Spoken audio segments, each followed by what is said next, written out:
Sure. Butterfly bushes are coming up. What are butterfly bushes? Those are the ones up front. See those little ones with just the leaves in the middle? Okay, guys, relax. Just me.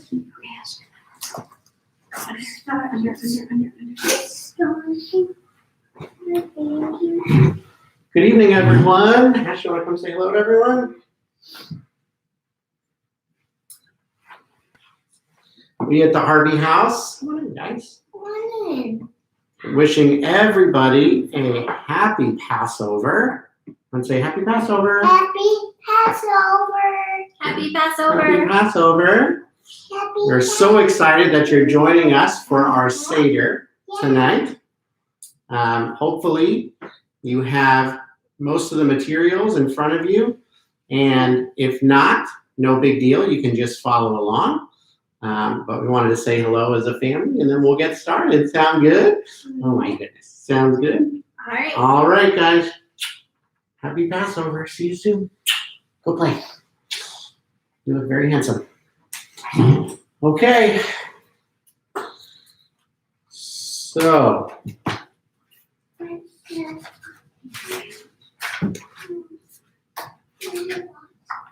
before we begin, I want to welcome all of our Temple Israel members, as well as I know some guests are joining us as well. And we're so happy to have you with us, both on YouTube and on Facebook Live. They give you the opportunity to let people know that you're there, type, do some conversations back and forth, and I certainly encourage you to do so while we are doing this, because in a normal Seder situation, there'd be a lot more talking than just me sitting here by myself. So please feel free to let people know that you're there and say hello. We've got people on YouTube already saying hello. We've got people saying hello on our Facebook. I see some friends from Temple Israel, some friends from Texas, so welcome. I wanted to begin before the beginning of the Seder with some words that I think are really meaningful tonight, and they're by a friend of mine and colleague, Rabbi Shmuley Yankowitz. And he says, if you find yourself alone at Seder tonight, close your eyes and remember you're not alone. All of Klal Yisrael, all of Israel, alive and of the past, are at Seder with you. Moses, standing alone, ready to fearfully and courageously approach Pharaoh, is with you. Miriam, packing her belongings all alone, hopefully packs her timbrels, knowing there will be a liberation soon on the other side of the stormy waters. We're all together. Let's be together through collective memory, through soul power, and through the timeless words of the Haggadah. The sages in the text, Eliyahu peeking from around the corner, and our holy ancestors in their best times and worst times are there sitting next to us. I'm sitting next to you, and you next to me. Let's close our eyes together tonight and be together in our breath, in our memory, in our hopes for redemption coming soon. All of us together. Chag Sameach. I thought that was just really a lovely way to begin, because we know that many of our friends are celebrating tonight alone. So know that you are not alone, that we are all celebrating together. So why do we celebrate Passover? We gather tonight to celebrate the liberation of the Jewish people from slavery in Egypt more than 3,000 years ago. Our ceremony is the Seder, a Hebrew word that means order. We read from the Haggadah, which means the telling. We tell the story of our deliverance from Egypt using symbols whose meanings we explore. These symbols are on our Seder table and on our Seder plate. Throughout the world, families gather tonight and invite friends and neighbors of all religious beliefs, and those who may be alone or unable to make their own Seder to celebrate with them. We do so virtually tonight. Tonight we will learn together. We will discuss the Passover symbols, answer the 4 questions, sing songs, play games, give thanks, offer blessings, and remind one another that each of us came forth out of Egypt. And hopefully, you will also eat a meal worthy of royalty and drink 4 cups of wine. Why 4 cups of wine? According to one legend, we drink 4 cups of wine because royalty drank 3 cups of wine with their meals, and we are to outdo even kings and queens in our continuing quest for freedom.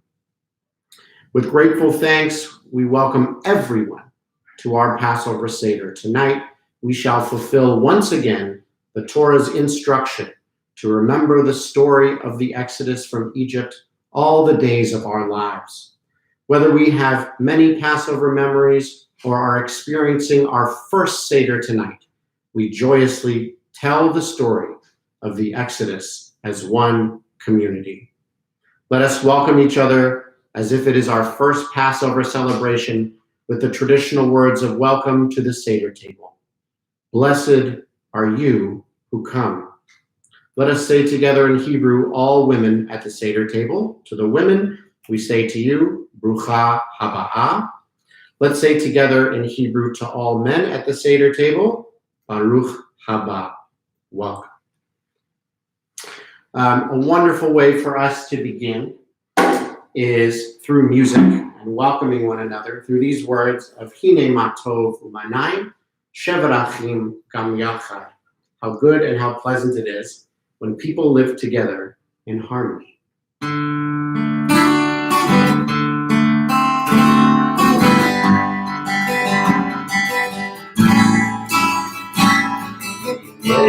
Ma tov u'manayim, shevarachim gam yachad.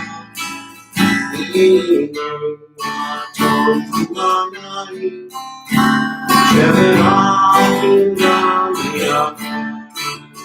Hine ma tov u'manayim, shevarachim gam yachad. Hine ma tov u'manayim, shevarachim gam yachad. Hine ma tov u'manayim, shevarachim gam yachad. Hine ma tov u'manayim, shevarachim gam yachad.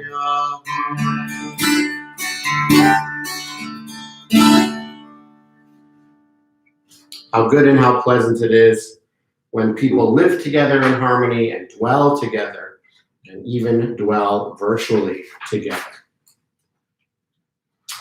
Well, tonight we have not Shabbat candles, but we have holiday candles that we are to light.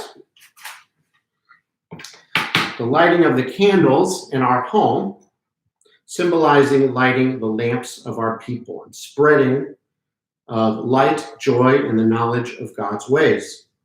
We light and bless the festival candles tonight, marking the joy that Passover brings in our home. So we light and then we will sing the blessing together.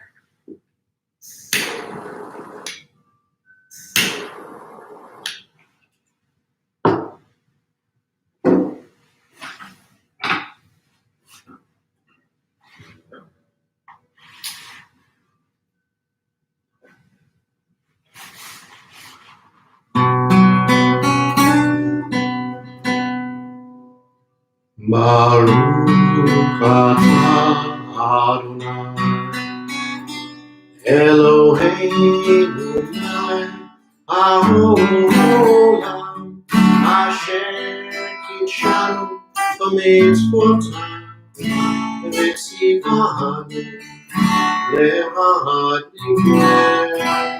להדליק נר של יום טוב. Blessed are you, eternal our God, sovereign of the universe, who sanctifies us with your commandments, and has commanded us to kindle the festival lights.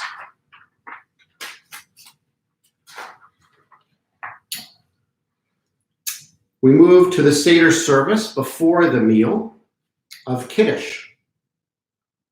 The Kiddush cup that holds the wine is our symbol of joy. The wine poured into the cup is our hope for life's sweetness.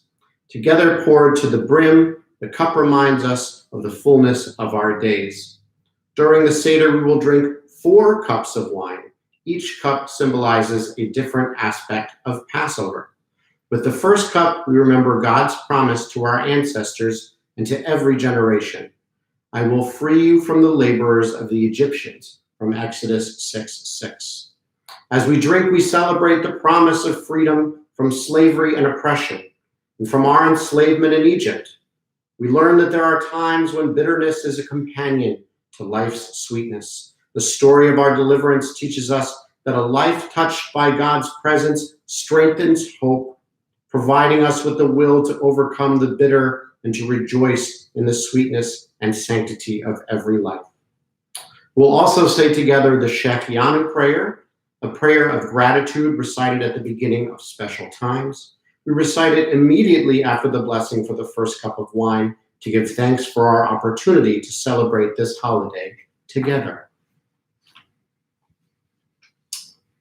With song and praise and with the symbols of Passover, let us renew the memories of our past. In love, God has given us solemn days of joy and this festival season of Passover, a remembrance of our departure from Egypt and a celebration of freedom and life.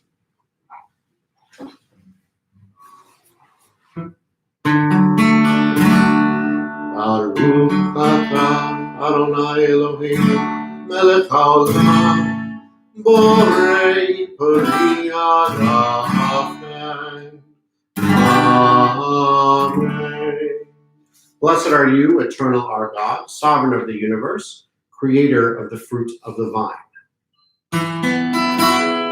Baruch atah Adonai Eloheinu melech haolam she'techiyanu b'kima v'hidiyanu hazman hazeh.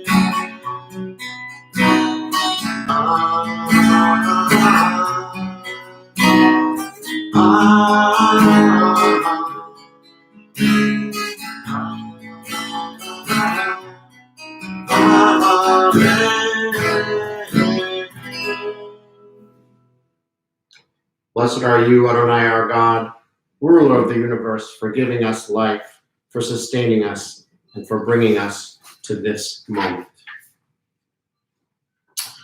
The ritual washing of the hands. So first of all, we got to fill that cup before we get to the ritual washing of hands. Fill that first cup. And we got to drink it. Drink the first cup of wine, and then you refill your cups. L'chaim.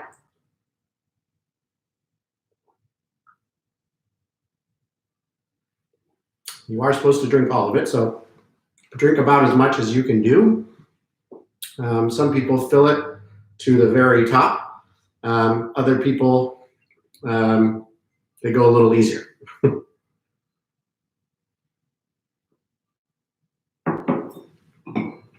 We then refill it for our next glass of wine.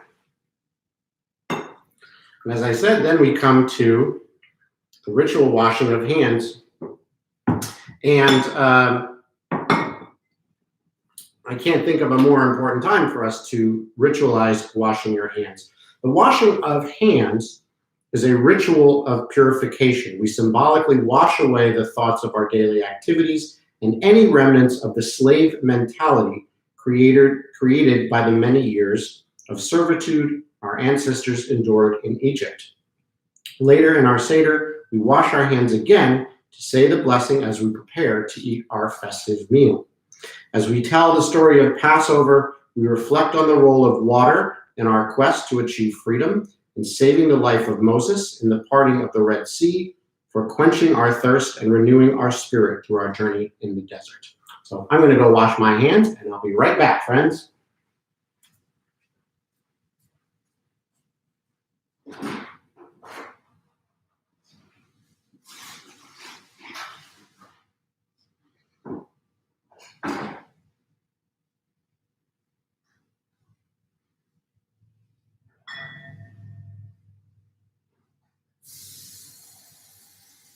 While I was in the kitchen, I grabbed a couple more things that I had forgotten. So glad I was able to do that. The Passover symbols. So the symbols on the Seder plate here are represented on our table and on our Seder plate. On our Seder plate, we have the green vegetable, karpas. We have bitter herbs, maror, a roasted shank bone. Here we have a beet. I'll explain why in a moment. The beitzah, the roasted egg.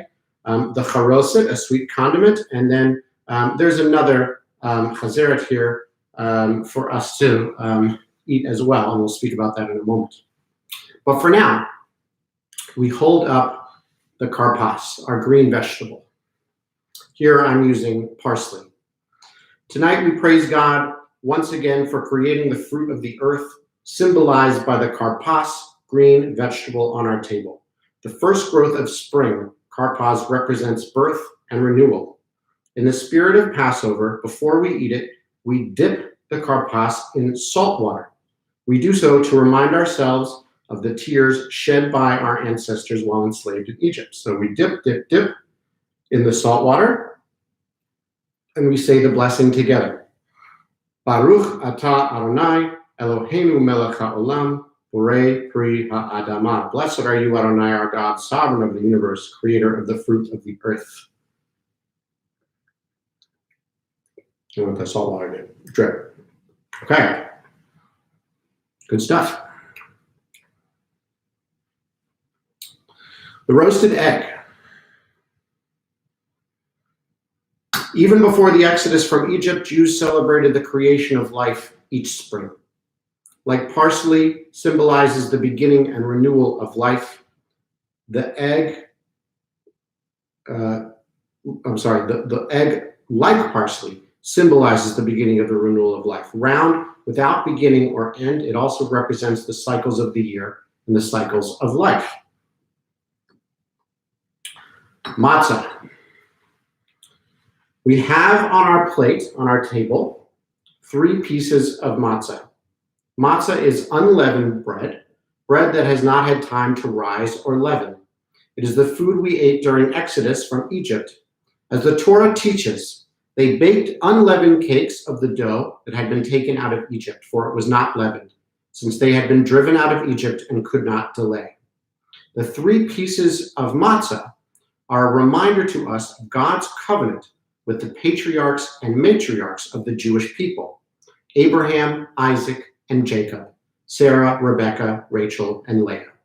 Before our meal, we'll give thanks to God for bringing forth bread from the earth, and we'll break the upper matzah as a reminder of our dual obligation to never forget the bitterness of slavery and to keep alive the hope of freedom. We'll break and eat the bottom matzah with maror, the bitter herb, and charoset, a sweet condiment that recalls the mortar our ancestors used for building Egyptian monuments. The afikomen.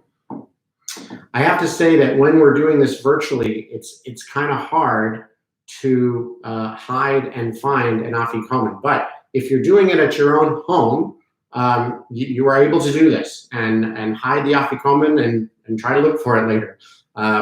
Virtually, it's a little bit tough, so we'll do it sort of ritually and virtually. But we take out what we call the middle matzah, the one that's in the middle here. Okay. Got the rest.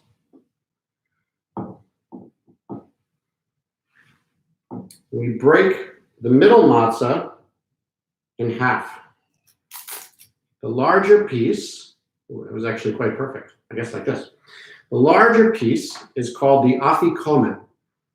It's our tradition to hide the afikomen After the meal, the young people at the Seder table hunt for it and return it, possibly for a reward, so that the Seder may be completed. The search for the Afikomen reminds us that it is a memory of freedoms that have been lost that inspire each generation to continue to pursue the pursuit of liberty, tolerance, and justice. We hold up the matzah and we say, "This is the bread of affliction that our ancestors ate in the land of Egypt. All who are hungry, let them come and eat. All who are in need, let them come celebrate the Passover with us. May it be God's will to redeem us from all troubles, all servitude. Next year at this season, may the whole house of Israel and all peoples be free."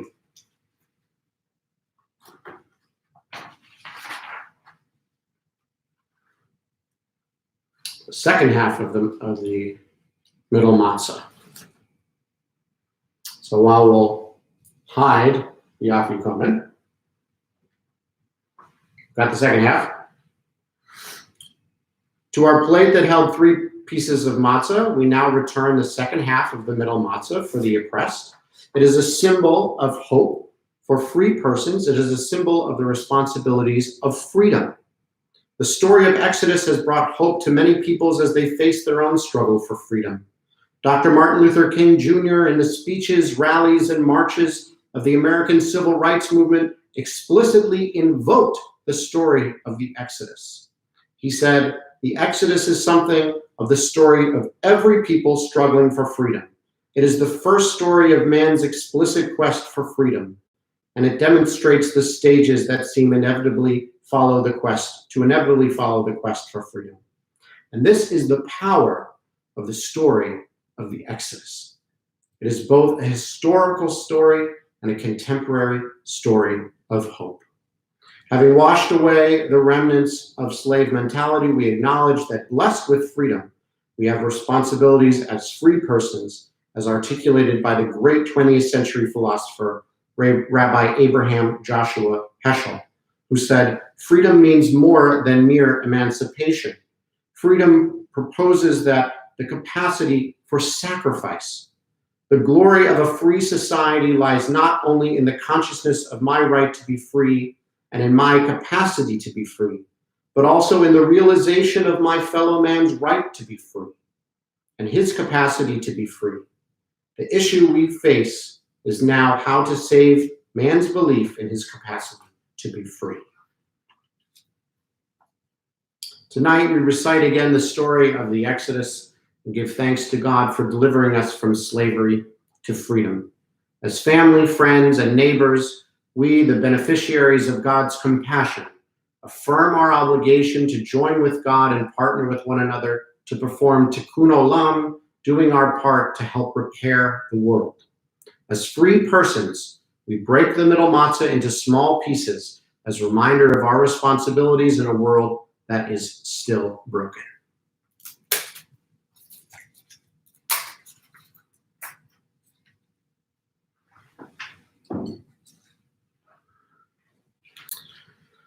During these Seders and most modern Haggadahs, we take a moment to remember the Holocaust. In Hebrew, we call it the Shoah. The dark days and nights of Adolf Hitler and Nazi Germany, when men, women, and children across Europe were murdered solely because they were Jewish.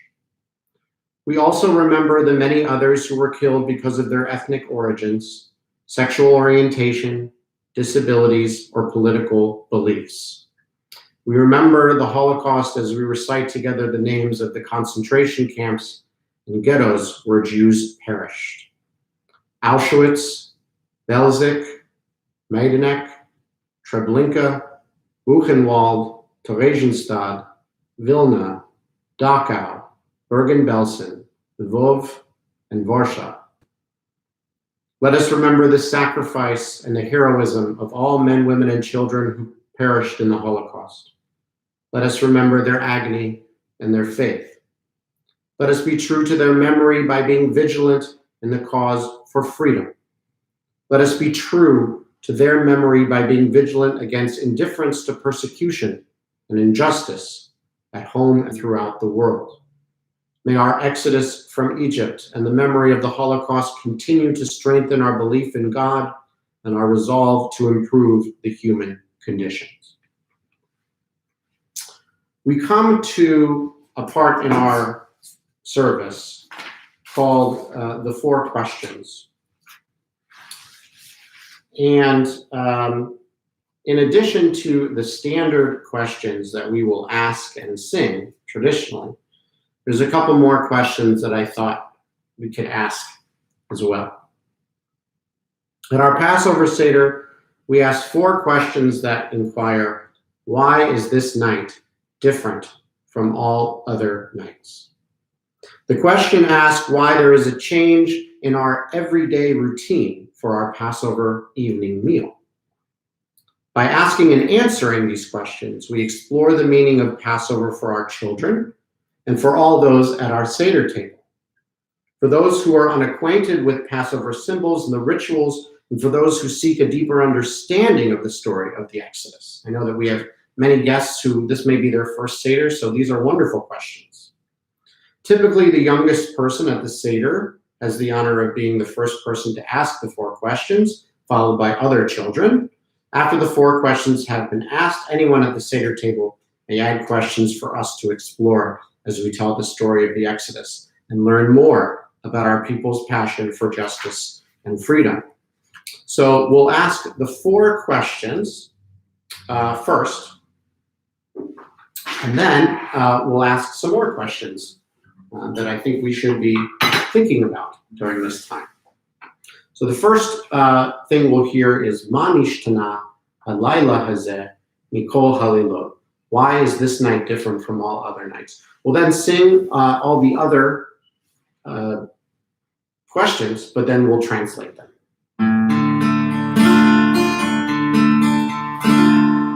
Ma nishtana halayla hazeh mikol halilot. Mikol halilot. Our first question, Shebachol halilot. Anu ofrim kametu matzah. Kametu matzah. Halayla hazeh, halayla hazeh, ulo matzah. Halayla hazeh, halayla hazeh, ulo matzah. Shebachol halilot. Anu ofrim she'ayiratu. She'ayiratu. Halayla hazeh, halayla hazeh, ulo maro. Halayla hazeh, halayla hazeh, maro, maro. Shebachol halilot in anu madina. Afilu ba'amechad.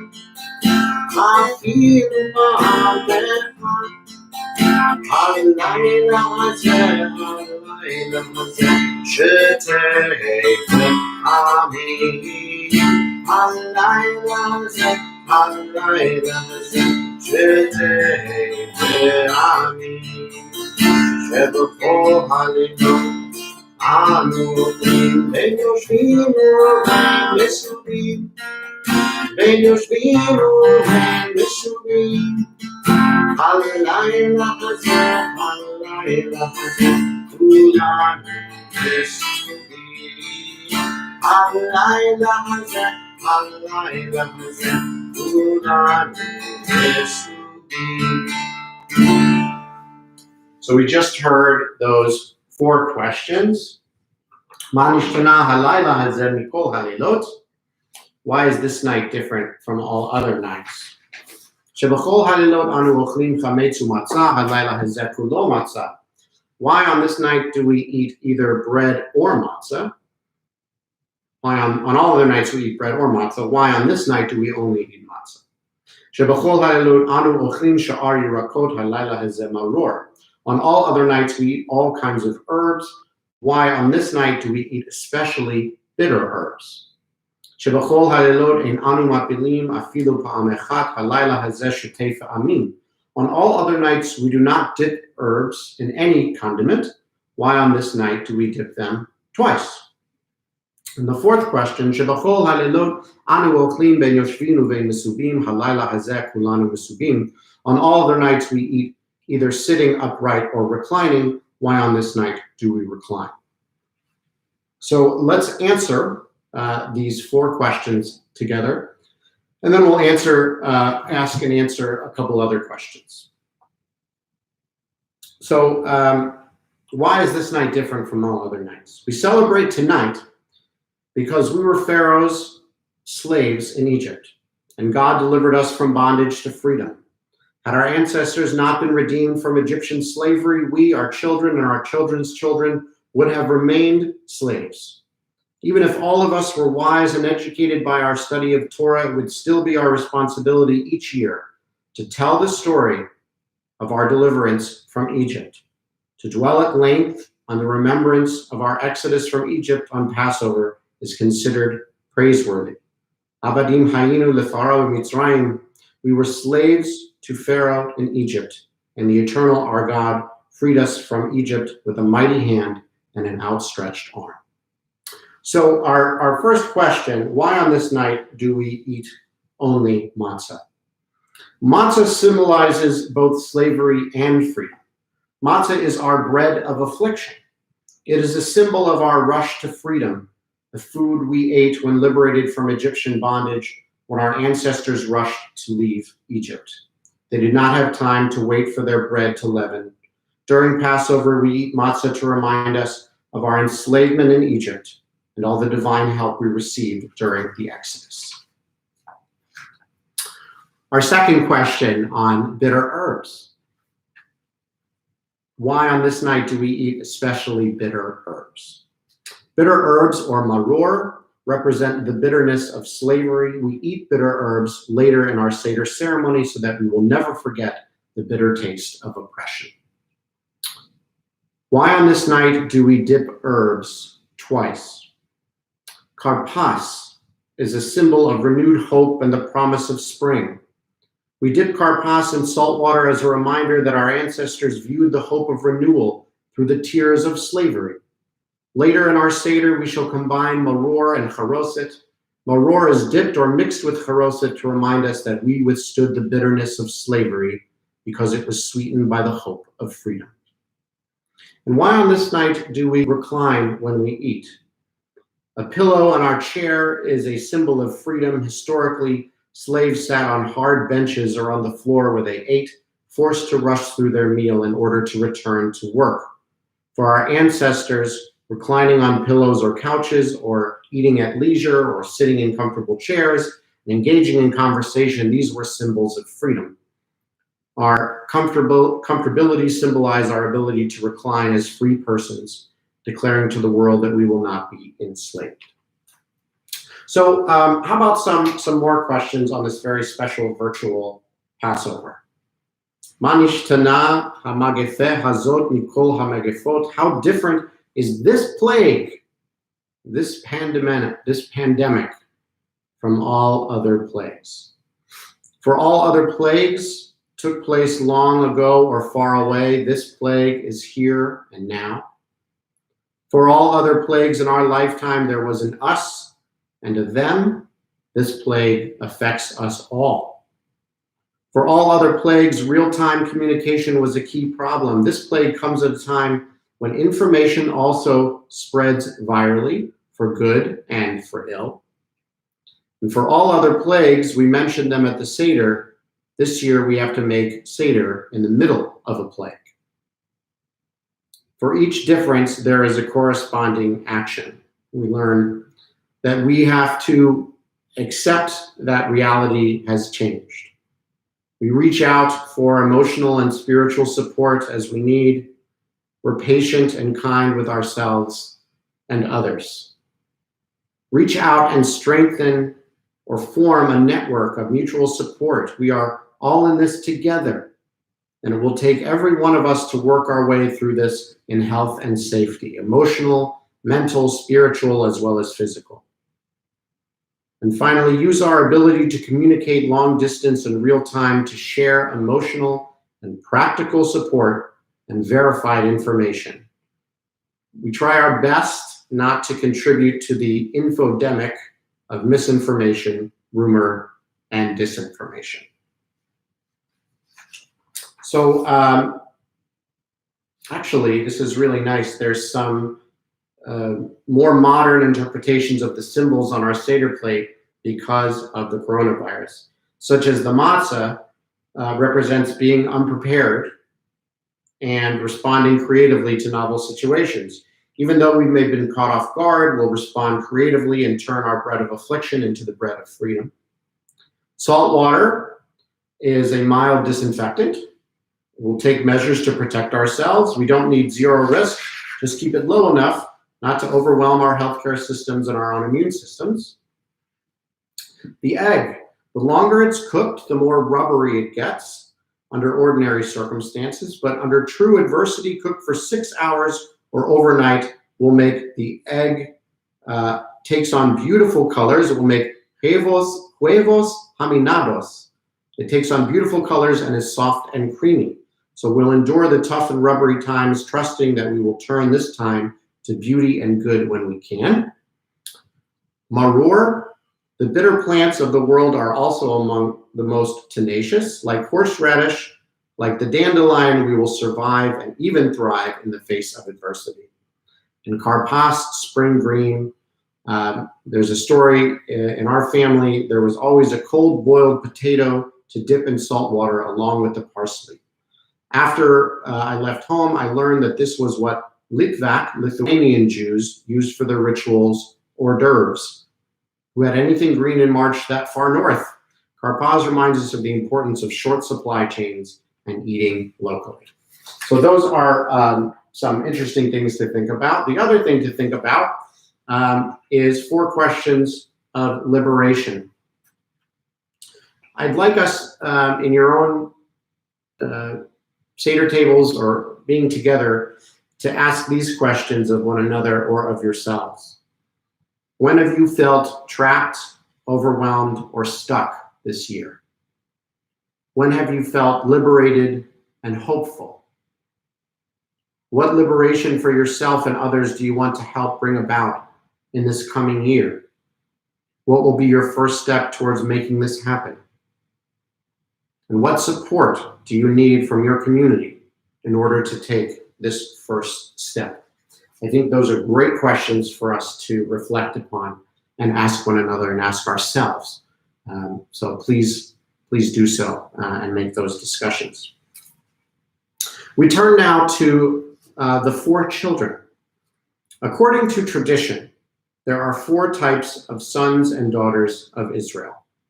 The wise one, Chacham, the wicked one, Rasha, the simple one, Tam, and the one who is unable to inquire or does not know what questions to ask, She'eno yodea lishol. By answering these questions of all of our children, we begin to fulfill our responsibility to pass to a new generation the story of God's mercy and might and our hope for the future. The wise child. The wise one asks, what are the rulings, the laws, and the traditions that God has commanded to us? We answer that question. Our children are searching for wisdom and knowledge from the Seder experience. It is our obligation to help them gain a deeper understanding of God's teaching through the story of the Exodus and strengthen their commitment of the pursuit of freedom, tolerance, and justice. The wicked child. The wicked one inquires, what is this service to you? By saying to you and not to us, our children are distancing themselves from their community. It is our obligation to make the Seder a source of discovery of the spiritual foundation of Judaism to help them strengthen the bonds, connecting them to their family and their community. The simple child. asks, looking at the Seder plate and everything, asks, what is this? Our children are seeking to better understand the story of the Exodus and the importance of the Seder. It's our obligation to make the Seder an inspirational introduction to the study of the Jewish people's struggle for freedom throughout the generations. And the one who is unable to ask. For our children who are unable to inquire or do not know what questions to ask, we begin. You shall explain to your child on that day, it is because of what God did for me when I went free from Egypt.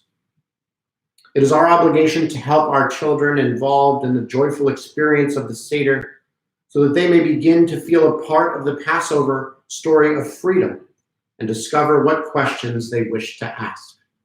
The one who is wise, wicked, simple, and does not know what questions to ask resides within each of us.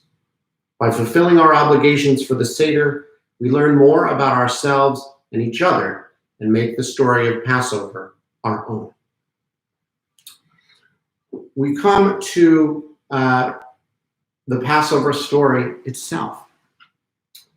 Not in one country alone, nor in one age alone, have violent rulers risen against us. In every generation and in every land, tyrants have sought to destroy us. Ever since the covenant with Abraham, God has been our guardian and our hope.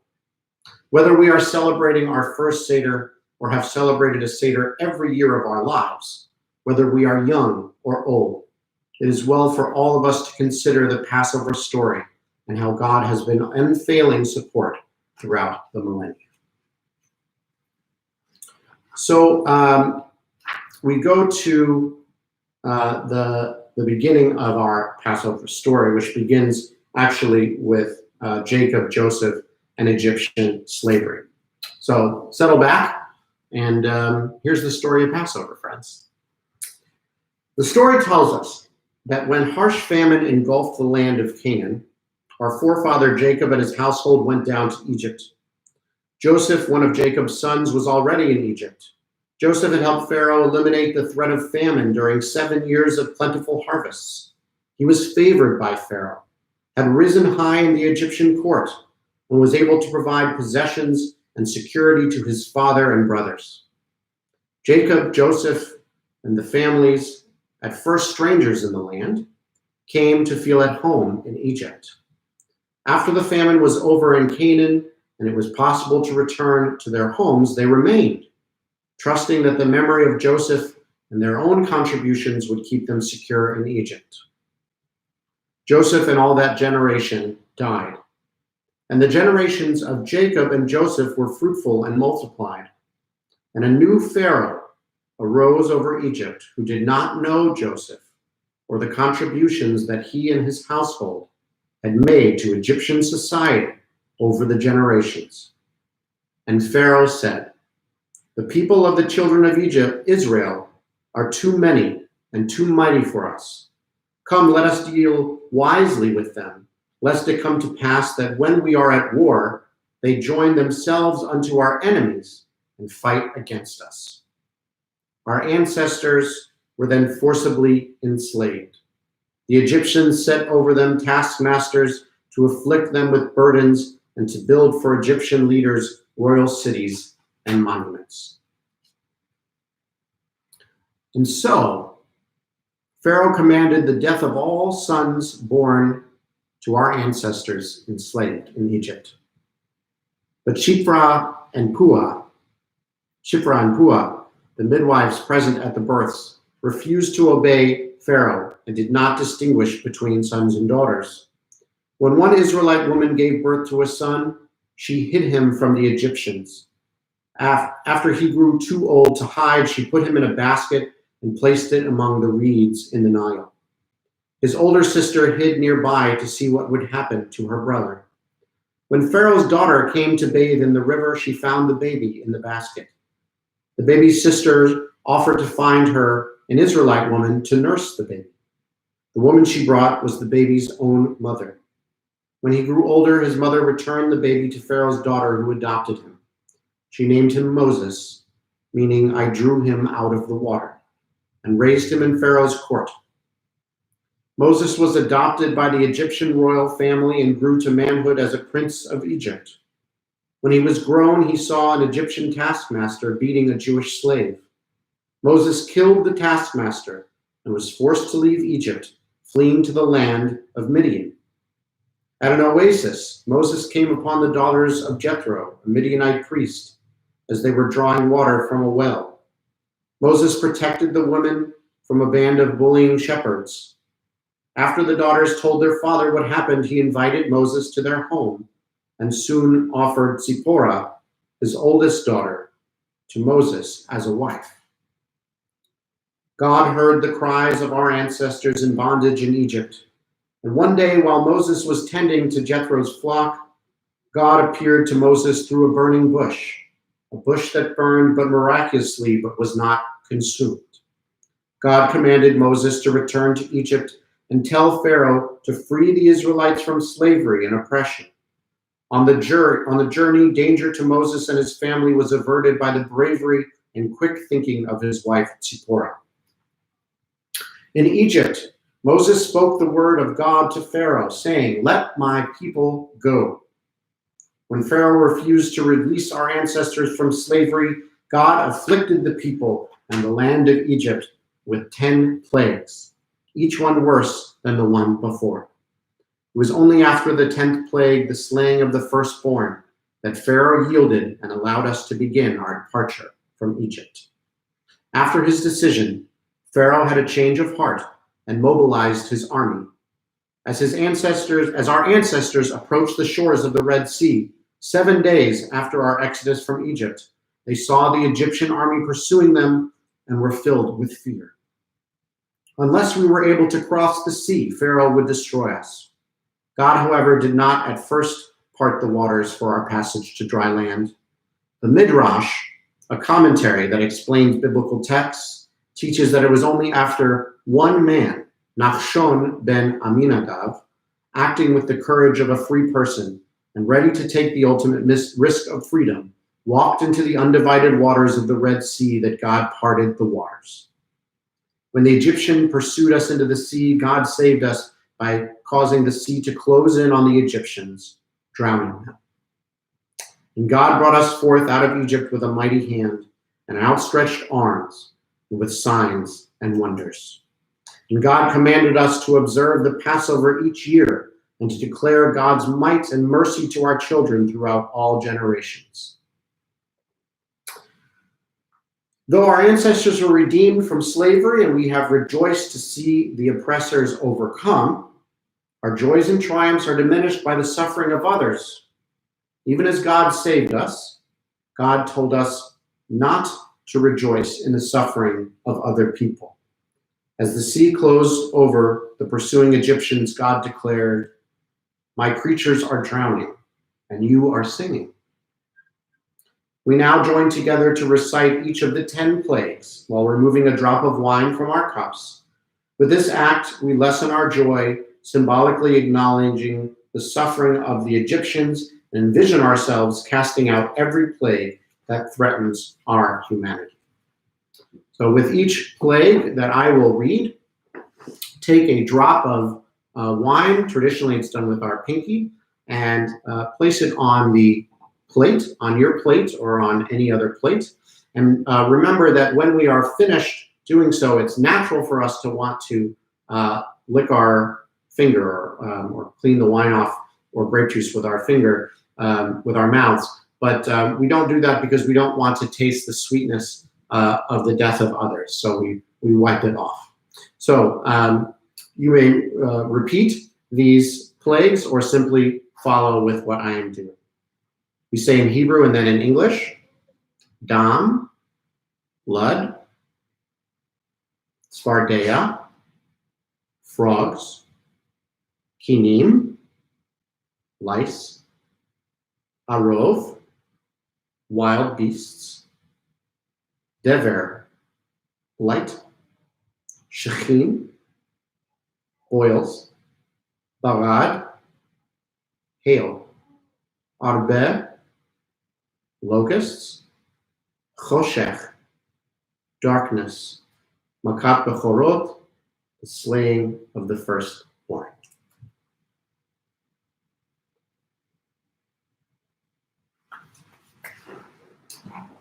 After crossing the Red Sea, our ancestors celebrated with song, praising the omnipotence of God.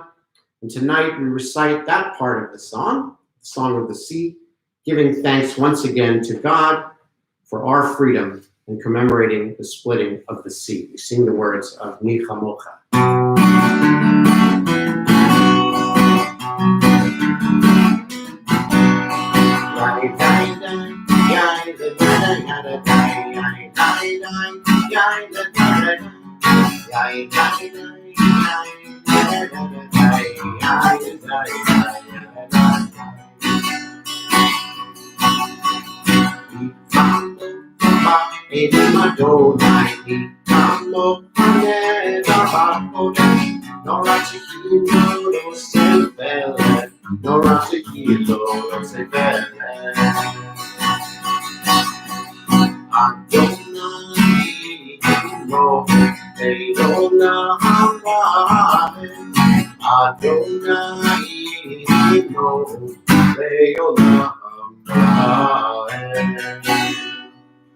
These words, which come from Exodus 15, 1 through 21. Who is like you, God, among the mighty? Who is like you, majestic in holiness, awesome in splendor, working wonders? God will reign forever and ever.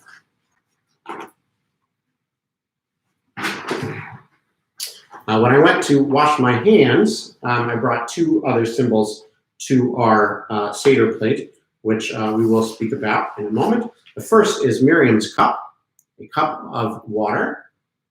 According to a midrash, the prophet Miriam predicted the birth of her baby brother Moses, guarded him as he floated down the Nile, witnessed Pharaoh's daughter drawing him out of the river, and arranged for their mother to care for the infant Moses. Celebrating their safe crossing of the Red Sea, Miriam led the women in joyous dancing. According to the rabbis, God honored Miriam's bravery and devotion to the Jewish people by giving her a well filled with water, which miraculously accompanied our ancestors throughout the journey in the desert. Miriam's well quenched the thirst and renewed the spirit of our ancestors as they overcame the hardship of the Exodus. We've placed on our Seder table this cup of Miriam, what we call Kos Miriam. It is filled with water to honor Miriam's role ensuring our people's survival during our 40-year journey in the desert. We each take a sip of that water to remember this remarkable woman who was a prophet and a guardian to our people.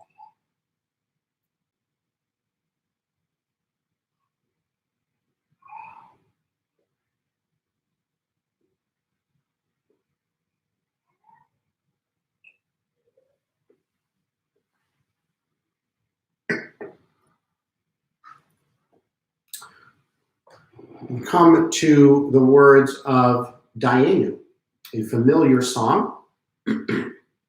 Dayenu is a song of gratitude. Dayenu means it would have been enough, or would have been sufficient. As we rejoice in the many blessings bestowed upon us in the journey from slavery to freedom, we give thanks to God, acknowledging that even a single blessing would have been sufficient. Dayenu celebrates our relationship with God.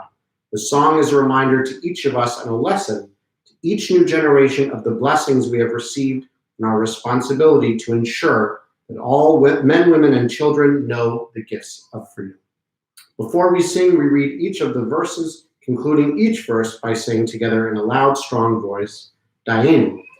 Let me check one thing to see if I can grab my kids to join us in this Dayenu. How about that? Hey there. Do the kids want to come down and do Dayenu with me? Okay, when you guys come out.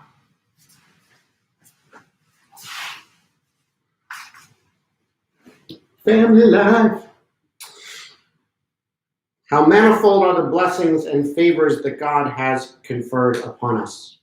Had God brought us out of Egypt and not divided the sea for us, we say, Dayenu. Had God divided the sea for us and not sustained us for 40 years in the desert, Dayenu. Had God sustained us for 40 years in the desert and not fed us with manna? Dayenu. Had God fed us with manna and not ordained the Sabbath? Dayenu. Had God ordained the Sabbath and not drawn us close to Mount Sinai? Dayenu. Had God drawn us close to Mount Sinai and not given us the Torah? Dayenu. Had God given us the Torah and not brought us into the land of Israel? Dayenu.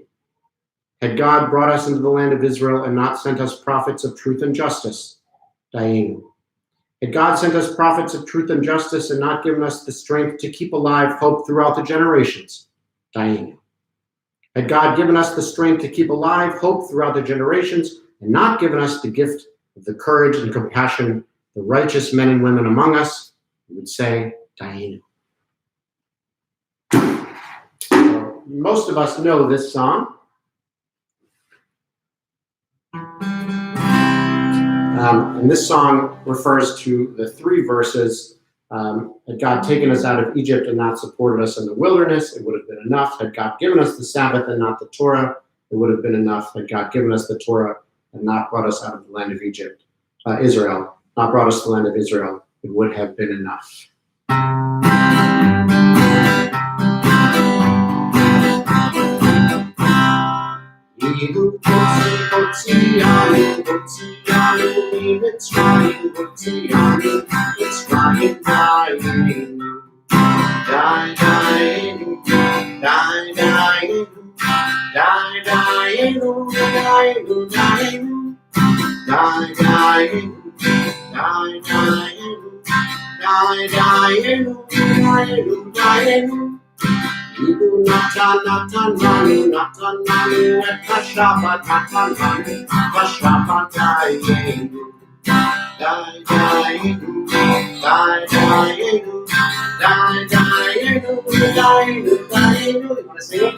You say Dayenu? Say Dayenu.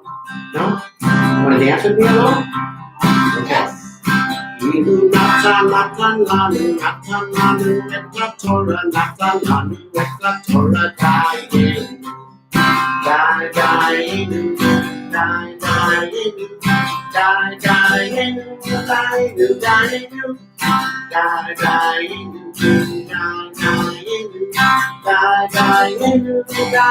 Dayenu. This is too cute. I have to do that again. You gonna sing dance with us? Dance. Ibu hoti hoti yaru hoti yaru imitzrayim hoti yaru imitzrayim dayenu dayenu dayenu dayenu dayenu dayenu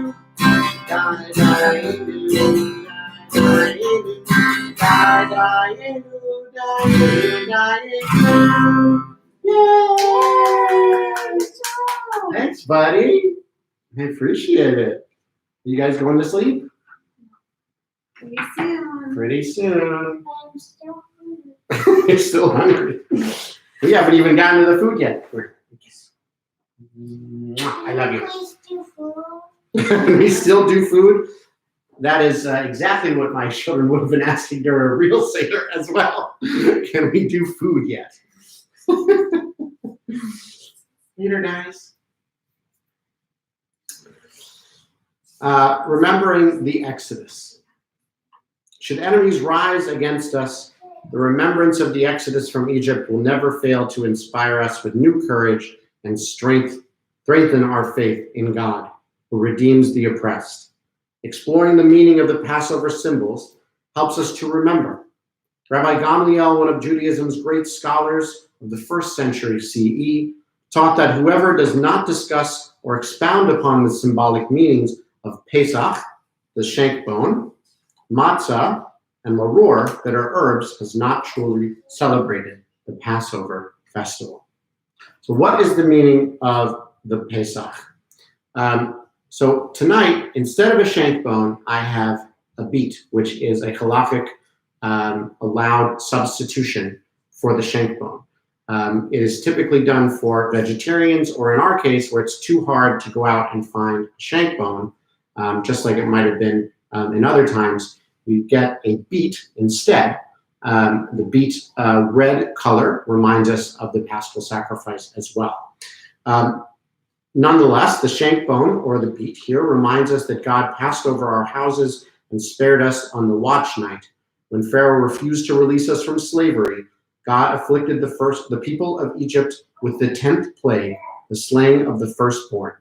The doorposts of our houses were marked with lamb's blood, so that God would pass over our homes and our lives would be spared. As God has saved us from all kinds of distress, so may God always inspire us with courage to remove every trace of bondage among all people. Matzah. What is the meaning of matzah? Matzah is unleavened bread that symbolizes both slavery and freedom. It is our bread of affliction, as a symbol of the divine help we received when we were liberated from Egyptian bondage. As God has liberated us from Egyptian bondage, so may God always inspire us to help the afflicted. Maror. What is the meaning of maror? Maror is a bitter herb. It reminds us that the lives of our ancestors were made bitter by the oppression of Egyptian slavery. As God has blessed us with freedom, so may God always inspire us to be messengers of God, of God's word to those who are in need of hope. This is the power of our Seder and the story of our Exodus. It is a shared Jewish experience that has historically and contemporary significance to all peoples of faith. I love you. Laila tov. Good night. We raise our glasses of wine. Therefore, we are bound to thank, praise, laud, glorify, extol, honor, bless, exalt, and revere the eternal our God, who performed all these miracles for our mothers and fathers and for us. God brought us forth from slavery to freedom, from sorrow to joy, from mourning to festivity, and from servitude to redemption. Let us therefore sing a new song in God's presence. Hallelujah. We return the cups of wine untasted to the Seder table. The blessing over the second cup of wine. Now we remember God's promise to our ancestors in every generation. We drink the second cup of wine to celebrate the survival of the Jewish people. We remember how enslaved in Egypt we retained our belief in God. Our faith and hope for the future gave us the will to survive and ultimately the strength to pursue the freedom promised by God. We remember all those men, women, and children who fought for freedom and oppression throughout our generations, from the days of the Exodus, the Spanish Inquisition, the Holocaust, and right up to the present day.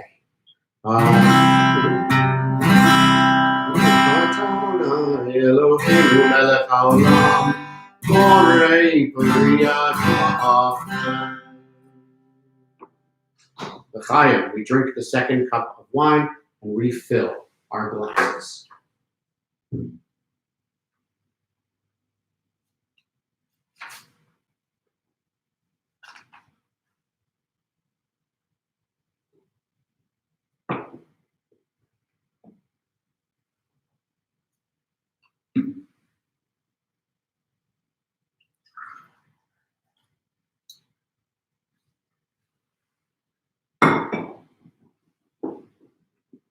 The blessing of washing hands and for matzah. When we began our Seder, we had 3 pieces of matzah on a plate. We now break and distribute the upper piece.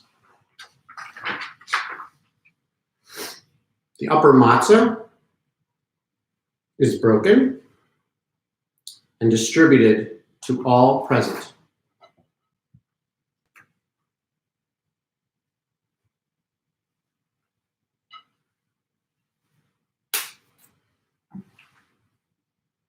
Before performing the mitzvah commandment of eating the Passover matzah to our festive meal, we wash our hands and recite the blessing. So take a moment to go and wash your hands, and while doing so, say this blessing: Baruch atah Adonai Eloheinu melech haolam, asher kitshanu b'mitzvotav v'tzivanu al netilat yadayim. So I'll be right back.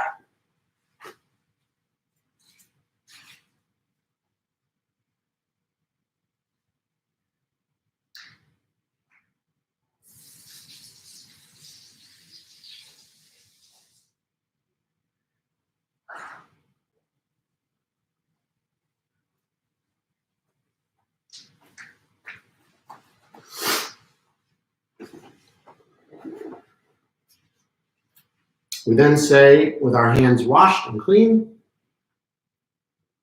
Baruch atah Adonai Eloheinu melech haolam hamotzi lechem min haaretz. Blessed are you, eternal our God, sovereign of the universe, who brings forth bread from the earth. Baruch atah Adonai Eloheinu melech haolam asher kitshanu b'mitzvotav v'tzivanu al achilat matzah. Blessed are you, eternal our God, sovereign of the universe, who has sanctified us with your commandments and commanded us concerning the eating of unleavened bread.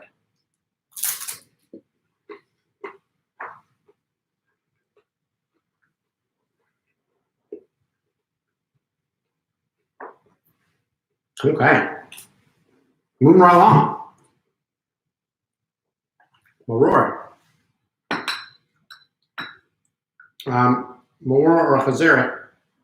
In preparation for eating maror, it's customary to dip the bitter herbs in the sweet charoset, but not enough to take away the taste of bitterness. By doing so, we fulfill the second dipping referred to in the 4 questions. Since maror is a symbol of bitter enslavement and reclining is a symbol of freedom, we do not recline when we eat maror. So, if depending on what you have for your maror, you can either combine your horseradish with a little bit of the charoset, or in this case, it's easier for me to dip a small piece of our chazeret, of our romaine lettuce, which also can symbolize the bitterness, into our charoset. Just a little bit, so we still get the bitterness of that lettuce or of the horseradish. Baruch atah Adonai Eloheinu melech haolam asher kitshanu b'mitzvotav v'tzivanu al achilat maror. Blessed are you, eternal our God, sovereign of the universe, who has sanctified us with your commandments and commanded us concerning the eating of bitter herbs.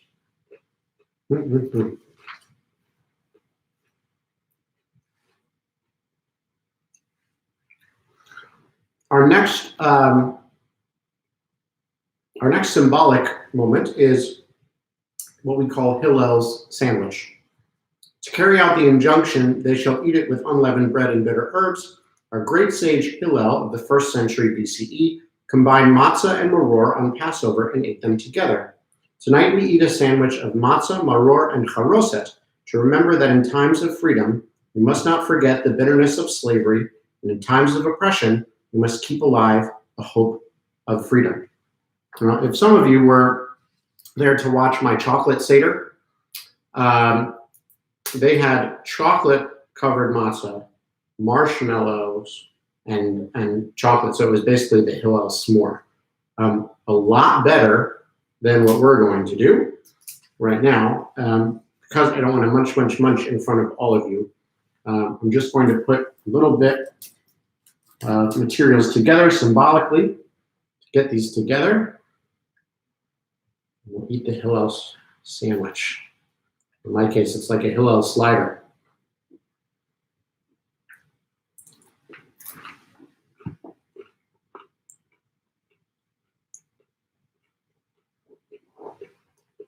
So at this point, friends, typically the meal is served and people can eat together and enjoy it. But because we're doing this virtually, I'm going to continue on with the Seder. So you can either carry on with me and then eat afterwards, or you can eat and then come back and rewind to this part here because it'll be recorded for you. Totally up to you. But I'm going to move forward so that we don't have an hour break of me eating dinner in our live stream. Okay?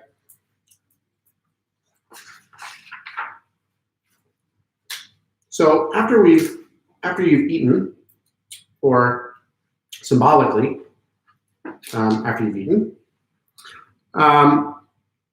let's take a moment of Torah.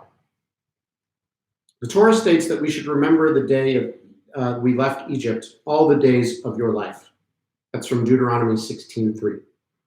Our rabbis tell us that by adding the word all to the phrase, the days of your life, the Torah includes nights as well as days.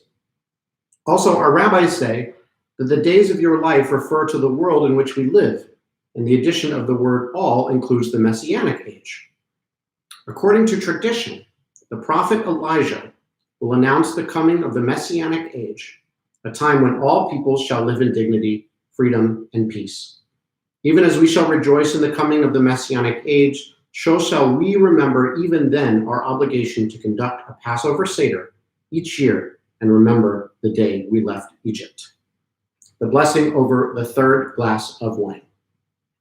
Now we remember God's promise to our ancestors and to every generation. We will redeem you with an outstretched arm and great acts of judgment. As we drink the third cup of wine, we celebrate the holy bonds between family and friends and our sacred connection to all men, women, and children of every religion, race, and creed. May the goodwill in each of us draw us closer to one another, strengthen the ties between us. We may help each other through the hard times, as well as joyously celebrate good times together.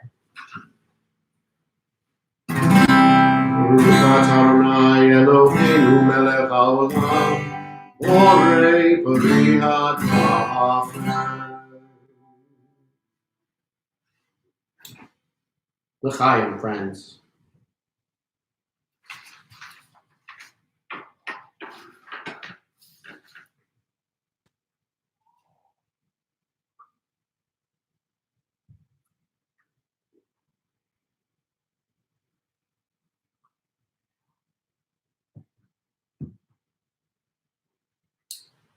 As we approach the conclusion of our festive celebration, we fill Elijah's cup with wine and prepare hopeful anticipation to greet Elijah. So I'm actually, since we drank out of Miriam's cup, I'm going to have them share a cup tonight. Pour a little bit for our buddy Elijah. Who is Elijah? He was a prophet in Israel. And why does Elijah come? He comes in answer to Israel's prayer. Again and again throughout history, we have lived in exile and tyranny when might has conquered right. In these darkest nights, our ancestors were comforted by the hope of the coming of the Messiah. They believed that the Messiah would bring a better world, a world in which Israel and all peoples would live in dignity and peace. When will this better world come? That is a mystery. Before the Messianic day comes, however, the spirit of Elijah must live in the hearts of humankind. Our rabbis and sages teach that on Passover, Elijah will come to announce the Messianic age of peace and freedom. We will open the door so that our prophet may enter. So, let's go open the door.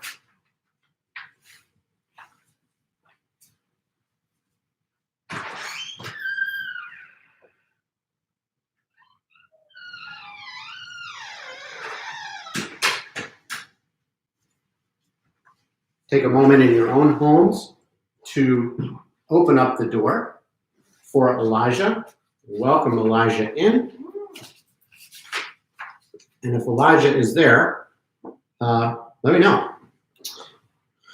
We welcome Elijah with the ancient greeting. Baruch haba b'shem Adonai. Blessed are you who comes in the name of the Eternal. So if you were like me and you opened the door and it seemed like no one was there, we ask, has Elijah come? We do not see him. Elijah cannot be seen. He comes as the goodness that is in the hearts of all people. He represents justice and peace.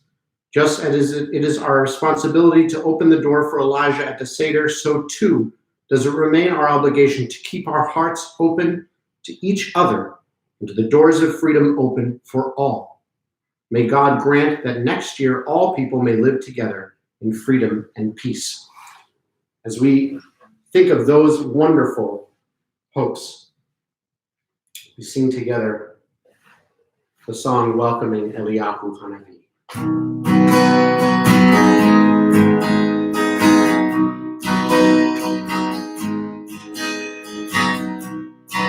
Eliyahu Hanavi.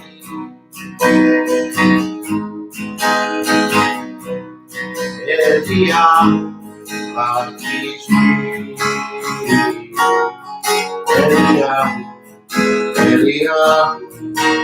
Eliyahu Hanavi. Eliyahu Hanavi.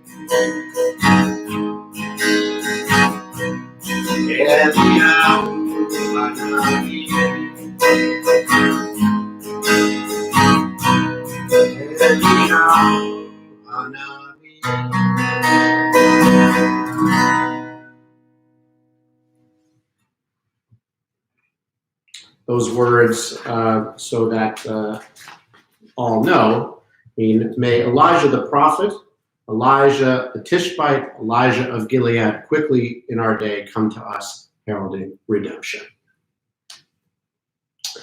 It is a time, certainly, to give thanks.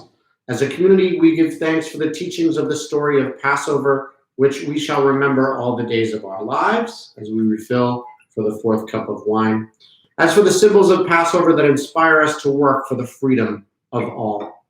As a community, we give thanks to God for our deliverance from bondage in Egypt and for those who have sought to destroy us in every age. And for the reminder that in this world, God's work to create the Messianic age must truly be our own. As a community, we give thanks for the love and family and the gift of our extended family of friends and neighbors. For the experience of this Passover Seder that brings us closer to God, to our families, and to one another. Friends, let us share a few moments of blessing. Tonight, we have opened our hearts to each other. We have sung songs, answered the 4 questions, offered blessings, and inspired one another in our study of God's teachings through the telling of the story of Exodus. We are blessed with life's sweetness and the knowledge of God's ways. We now give thanks for the many blessings we have received with the prayer that everyone may soon share in them. With words of praise, we celebrate God's presence among us. Now in the days ahead, we give thanks for the freedom we enjoy and our ability to come together and celebrate the festival of Passover each year. I'd like you to think for a moment about a blessing you've received this year or around this season, or a blessing you pray that everyone may soon enjoy. If you'd like to write one down, you can write it in your YouTube comments there or in the Facebook comments. What's a blessing you've received recently or a blessing you'd like to bestow on others? I'll give one to you guys to start it off.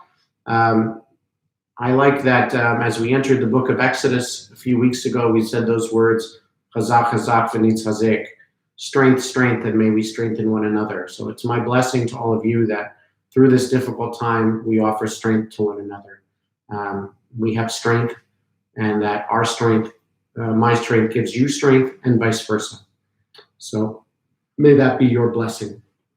Anyone want to share a blessing that they have experienced or would like to bestow on anybody? You can also do it around the table. I just want to give you a moment to do that. I think it's a good time to do so.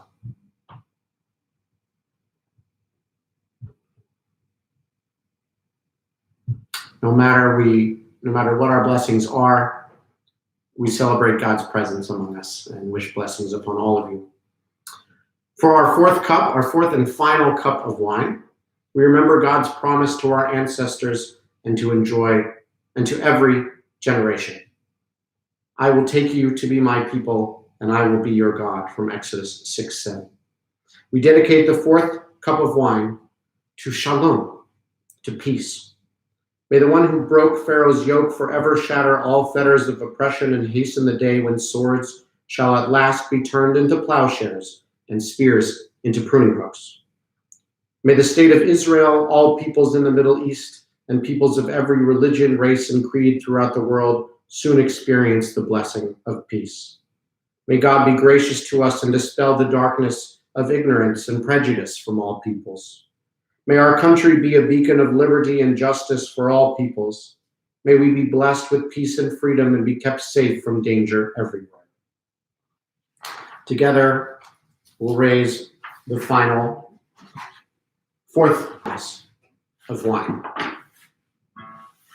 Baruch atah Adonai, Eloheinu melech haolam, borei peri hadafren. Blessed are you, Adonai, our God, sovereign of the universe, creator of the fruit of the vine.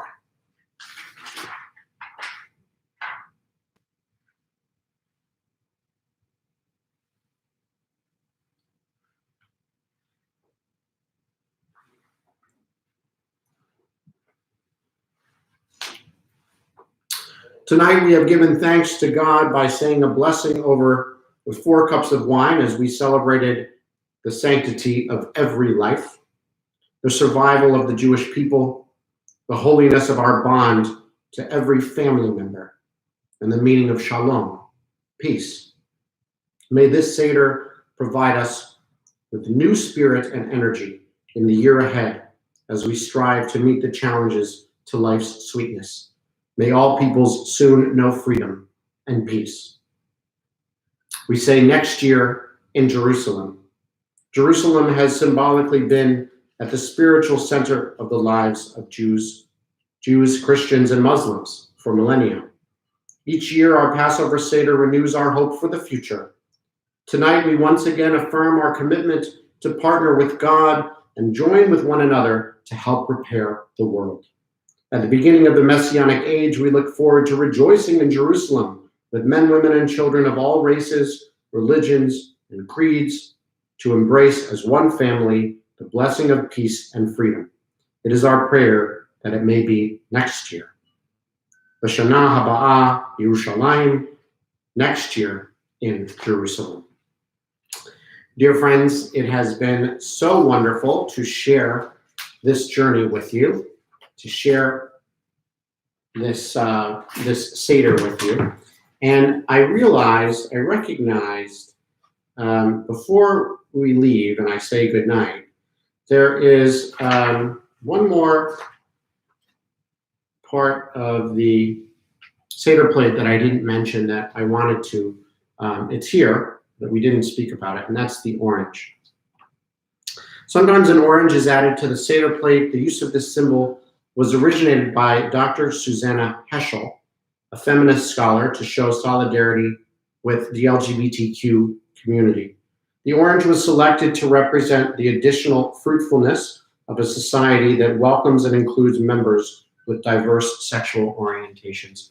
Not only that, but there's a wonderful little midrash that when we eat the orange, we taste the sweetness of community and we spit out the seeds of ignorance, the seeds of prejudice and oppression. So please consider, if you are having another Seder, placing an orange on your Seder plate, so to give hope and strength to those minorities in our community.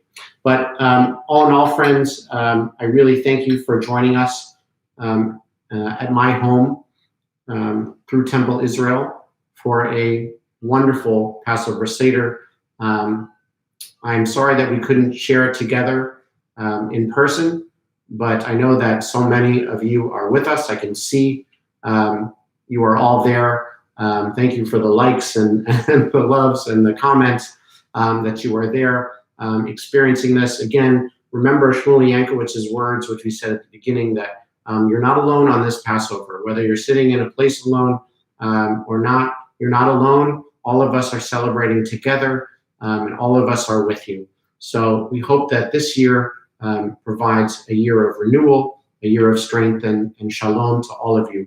Wishing you a Chag Sameach, a happy Passover, and we hope that all of us will remain healthy and safe, and may the days of these pandemic end, and may those that day of that end come speedily, friends. Chag Sameach, happy Passover to all.